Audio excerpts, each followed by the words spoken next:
All right, so welcome to our viewers and welcome to you, Koos van der Lende. Thank you very much. Koos van der Lende, a lifetime friend. When I say that, I think we've known each other for what, about 30 odd years, maybe more than that. Fellow colleagues in photography and art photography.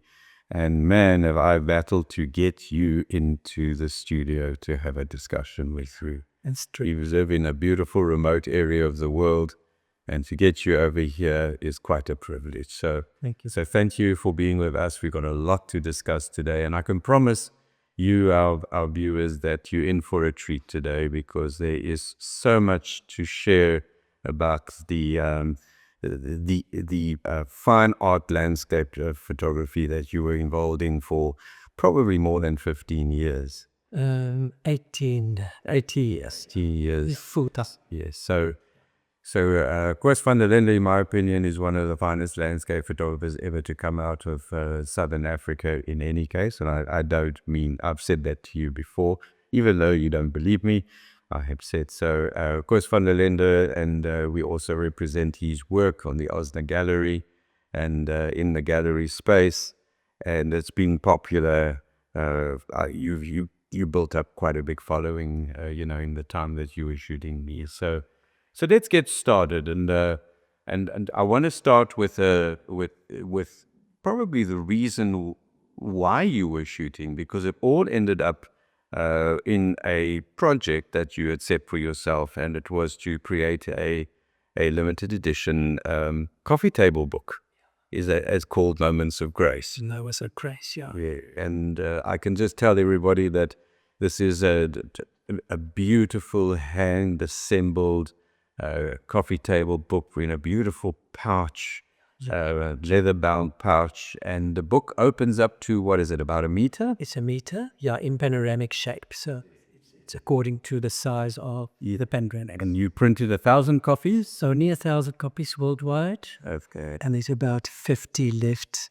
It's signed, numbered with white gloves. So it's very special. I certainly hope you've kept one copy for yourself. I did. Okay, well done. So we're going to be talking today about that collection. I mean, your life as initially a photographer, where you were in commercial work, and then later into the fine artwork. I mean, there would be so much to talk about, but we want to bring this down to your iconic landscape photography. And I want to start with that because you were one of the first photographic artists that I knew who moved over to panoramic photography. And in those days, I mean, that was film photography. There was no digital. This was pre-digital days. Correct. And you were one of the first to move over into the panoramic film. Correct. And maybe you want to just give our audience an idea on why you did that. What is the reason why Koos van der Lende decided on a day that he was going to start moving out of the studio and start moving into the landscape, where he would create his own studio environment and start shooting on a wider format film? During my photography, my commercial work, I always broke out on holidays, and most of the times to the Kalahari or in Namibia. And everything was very wide. Everything happens from left to right, east to west, or north to south, but nothing in the sky or then directly on the ground. So I had the need to shoot a wide thing without cropping, because a 35mm is the format is just not suitable for the wide landscapes. Of course. And and I did some research and eventually flew to New York to buy then the Fuji 6x17 centimeter large format camera. Yeah. So look, the one thing, and I spoke to you this before we got started. I mean, the last place we're going with this is into technical, because your work as a CTP is so beautiful. We want to concentrate on that. But just that everybody knows that this is film tons. This was 6x17 centimeters film, so it was a large piece of film that you were shooting on. At the time, you were shooting on transparency film or slide film. and you were shooting specifically on, I think it was Fuji products, and you were shooting specifically on the Fuji camera. So that was what Koos van der Lende was going to be all about. And that ended up being quite a long journey as you started to progress into these beautiful panoramic lays. Correct, yeah.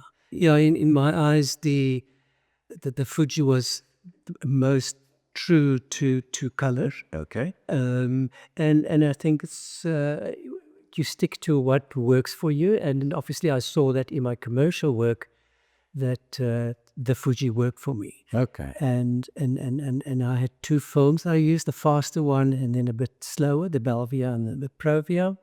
So depending on what time of the day I shot and the intensity of colors, then I had the choice of that film. So let's go now. We right back at the time you were heading out to go to do these trips. So you were working at the stage Southern Africa, which included Namibia, Botswana. I think you went up as high as Zambia, Malawi, Angola as well. Yes, that's right. And then also over onto the east coast of Mozambique as well. Yeah, so that was your playground. That was where you were going to go. And I also, and maybe our viewers need to know this, but you packed your vehicle and you were gone. Yeah. You were gone. Nobody knew where Koos was. You never had a satellite phone. Correct. You never had a mobile phone. That wasn't in those days. And as one of your friends, I too used to be quite concerned about whether we're going to see you, because you used to go away for what? I mean, how many weeks at a time? What worked for me was between 8 and 10 weeks.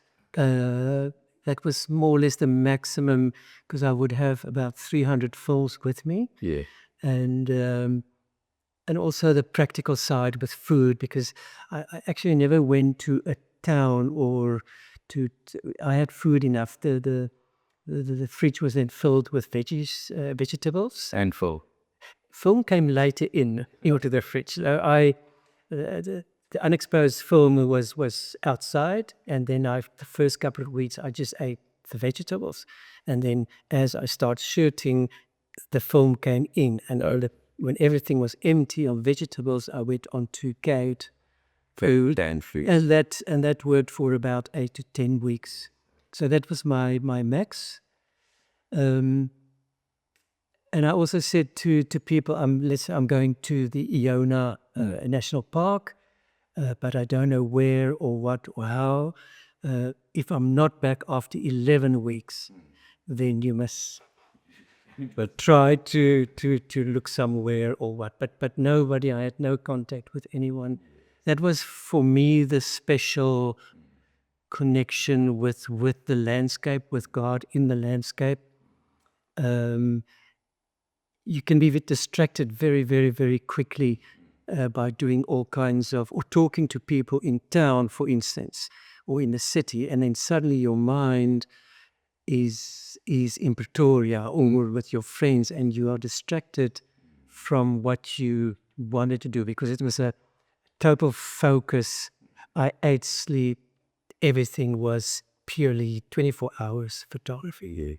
Yeah. I know you as a person, and I know your personality, and I mean, you also quite enjoyed being on your own too. It wasn't a problem for you. Correct. Yeah, that is right from being a child.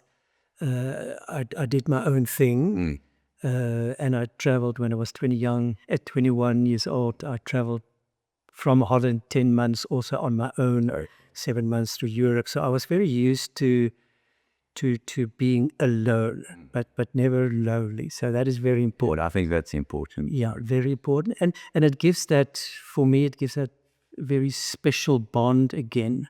Okay. That the dedication. Okay. Yeah. So let's pick up this conversation, and let's start getting into the Koos van der Lende landscape collection, Moments of Grace.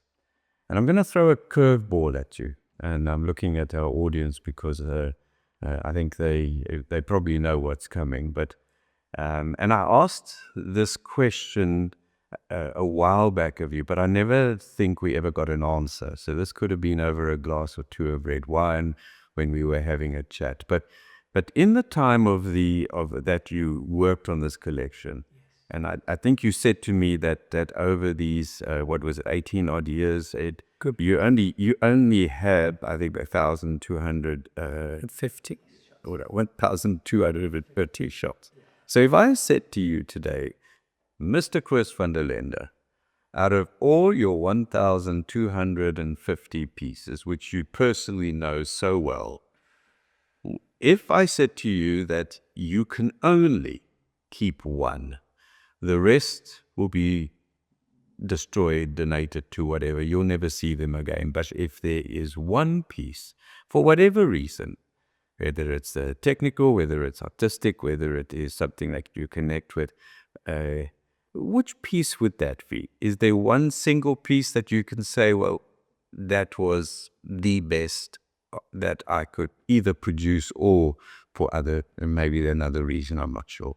I actually cannot really answer that question, but because I think it's about what was the emotion at that time, because there are certain emotional shots that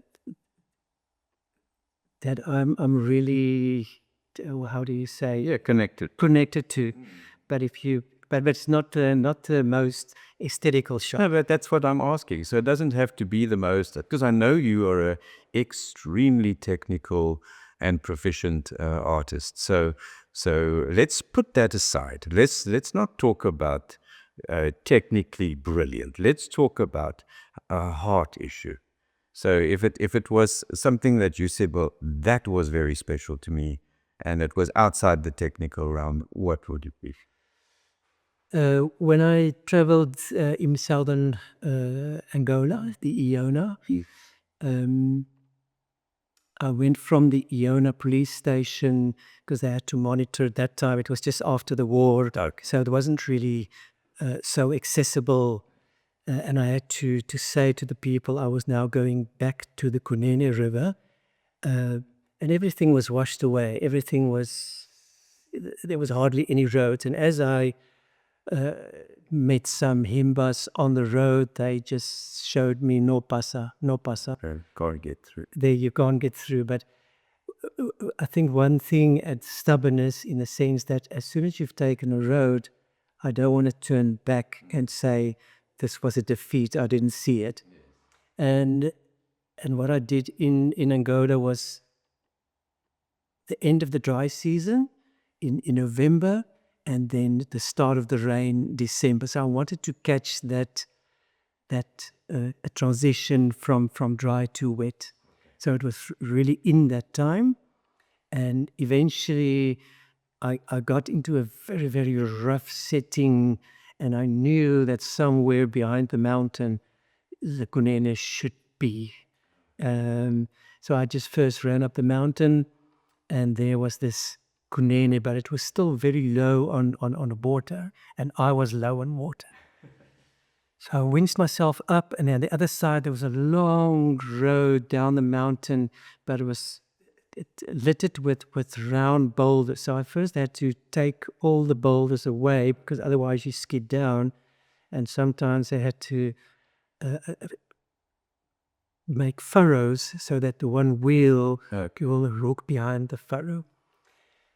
When I got down, I was dead tired, because I only got there at 6:37ish, and so I thought I'll get some water tomorrow, the next day. And that night I heard a noise, and I didn't know what it was. But so in the meantime, it started to rain inland. So it was just this big brown torrent coming down.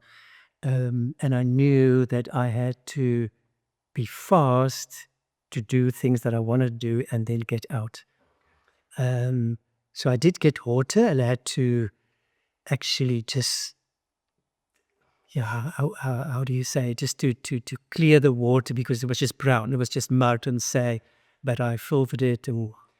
But that next evening, it was very much overcast, that because you are so far to the west coast, as the sun set over the Atlantic, the sun was underneath the clouds. cloud. So it started off very, very, very blue and a bit rainy, and I was standing with the camera and under umbrella, and I said, Lord, please just give me your best light, please. Just please give me your best light. It's one chance that I'm going away. And that dark blue started to change into yellow, and that yellow into orange. And I was like a child, and I really bird filmed one after another. And eventually that orange became a intense red that was beyond. It seems like a red filth. So when I processed a month later, I said to the lady processing my work, I said, what did you do here? She says, what did you do? It was just, I can't use that red shot. They're so intense. Yeah, it's so intense. But they didn't believe me because they said to use the filter, but the greens on the trees were still green. Yes. So That wasn't a the filter. filter, exactly. And the red one, you never even used. It was too rich. Good. So here we go. Yeah. So just for our viewers, we've actually got these shots because it's part of your collection. Correct. Yes. So here you can see before the light, and then the red one you got rid of because that was it was actually so natural, it was too unnatural. It was too unnatural. Really. And then this is the one that you chose to go with, which is also incredible color. So, and that is the most special because of probably just the situation. Yeah, just the emotion. Yes. Just and yeah. Asking for the light and the light. It was incredible. Yeah. Incredible.